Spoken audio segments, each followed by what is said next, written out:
When I started The Untold Past, I had one goal in mind, and that was to bring history and stories to people all around the world. Fortunately, in England, we have history and amazing links to the past around every corner.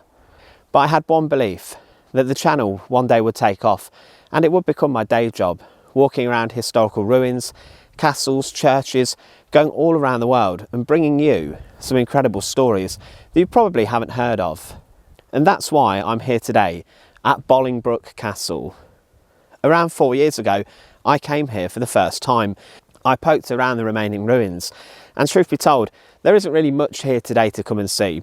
But if you are going to start a new era, where better place to start than the very place where the first English king was born? Now, when I use the phrase, the first English king, I'm referring to a man, Henry Bolingbroke, or Henry IV, as he was crowned in 1399. Henry's reign was one which was plagued with rebellion, including serious ones from Wales, and his son Henry V would overshadow him in the consciousness of most people because of his victory over the French during the 100 Years' War at the Battle of Agincourt. But Henry IV was the first English king, while the first king of England, whose mother tongue and native language was English. For centuries since the Norman conquest of 1066, the subsequent kings of England had all been French, and today if you told the people of England that for over 300 years they were ruled over by a Frenchman, then there would probably be riots on the streets. But Henry IV's crowning was a hugely significant one. By speaking the language of his people, they would have felt drawn to him, like the former French kings. William the Conqueror and those Normans who came after even had to litter the countryside with castles to keep people down, to stop them rebelling and a revolution forming. But Henry Bolingbroke wasn't just a nobody. His father was the influential John of Gaunt, and he had royal blood with his father, being the son of King Edward III. This gave Henry Bolingbroke a claim to the throne, but his cousin Richard II was the king at the time.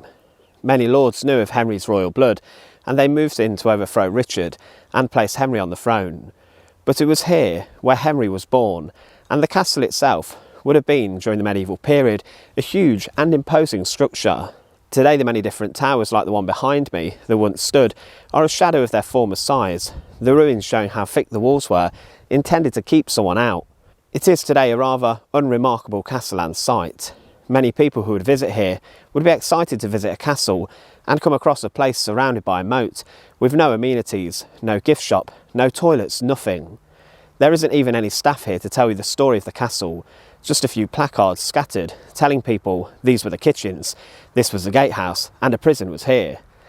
The castle fell into disrepair during the Tudor period, and in the following century it was found that it was rendered defensively useless due to the state it was in.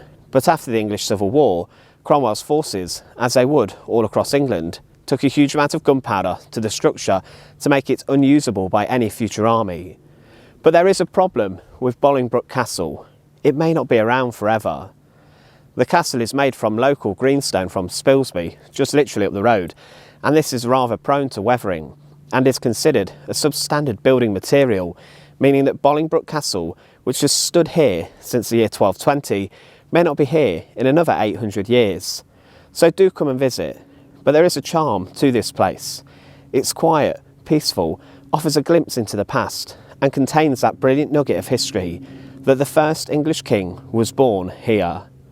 When I first came here 4 years ago with the camera, I spent a few hours filming the different parts of the castle, and life looked very different for me then. I never used the footage and didn't do anything with it, as other videos that I'd made in the bedroom of my parents' house began to take off.